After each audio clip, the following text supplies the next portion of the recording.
8 का अभी हम लोग पढ़ रहे हैं क्लास 9th का क्या चैप्टर नंबर 1, इसको है त्रिकोणमिति।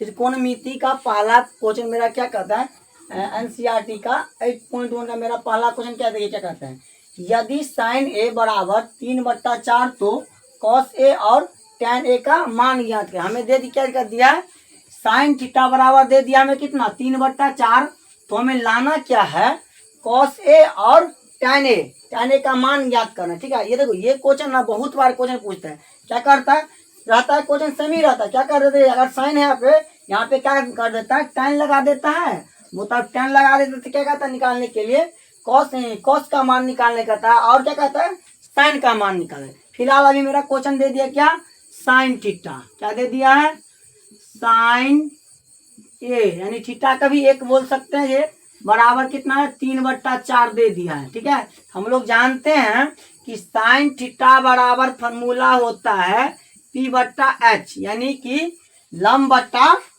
कर्ण होता है। ठीक है, हमें निकालना क्या है आधार, जिसको हम लोग क्या बोलते हैं B।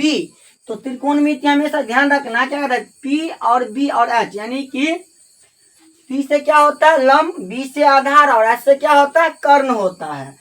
अगर ये दोनों दे देगा तो क्या हमें जो दो दिया रहता है तीसरा ऑटोमेटिक हम निकाल लेते हैं। ठीक है, जैसा कि हमें अभी दे दिया क्या साइन थीटा, तो साइन थीटा फॉर्मूला होता है P/, यानी कि लंब बटा कर्ण। तो हमें निकालना क्या है आधार का मान निकालना है। तो फिलहाल क्या करते हैं साइन थीटा, साइन ए बराबर क्या होता है P/H यानी कि 3/4, यानी कि साइन थीटा बराबर क्या होता है P/H यानी कि क्या लंब बटा कर्ण।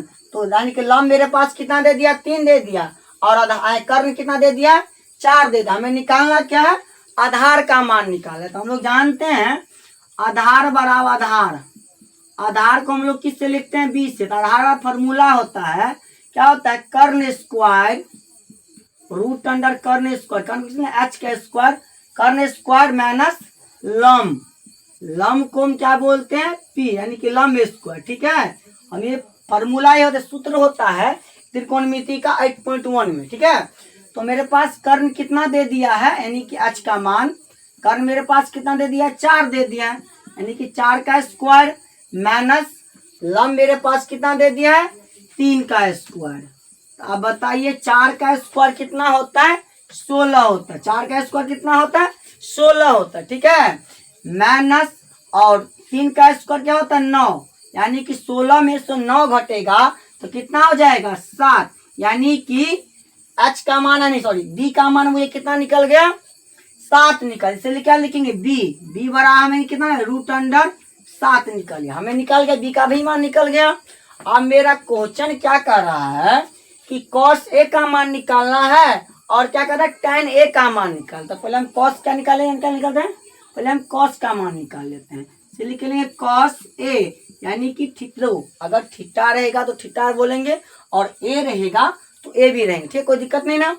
अब बताइए cos थीटा का फॉर्मूला क्या होता है यानी कि cos थीटा यानी कि थीटा है तो थीटा नहीं है तो A लिखेंगे। ठीक है, cos थीटा यानी यहाँ पे A है तो A दे देते हैं। ठीक है, तो cos A के लिए क्या लिखेंगे B/H यानी कि B से क्या होता है आधार होता है और H से क्या होता है कर्ण होता है।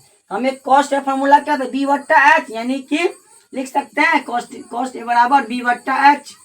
अब देखिए B का मान हम लोग कितना निकाले हैं, अभी B का मान निकाले √7 निकाले हैं, तो लिख सकते हैं B बराबर √7 और H का मान मेरे पास कितना दे दिया है 4 दे दिया। ठीक है, अब मेरा दूसरा कोई क्या कहता निकालने के लिए tan का मान निकाल, क्या निकालने के बोल रहे हैं tan का मान निकाल देते हैं, इसलिए क्या लिखेंगे यानी कि लिख सकते हैं फिर मतलब दोबारा यानी कि tan A बराबर फॉर्मूला होता है P/B यानी कि लंब बटा आधार होता है फॉर्मूला, यानी कि tan थीटा फॉर्मूला क्या होता है B/P, इसको हम लिख सकते हैं यानी कि लंब बटा आधार। तो B का मान हमारे पास कितना निकाला B का मान 3 और B का मान हम लोग कितना निकाले √7। ये आपका आंसर हो गया। आई होप आशा करते हैं कि आप इस वीडियो से जय हिंद।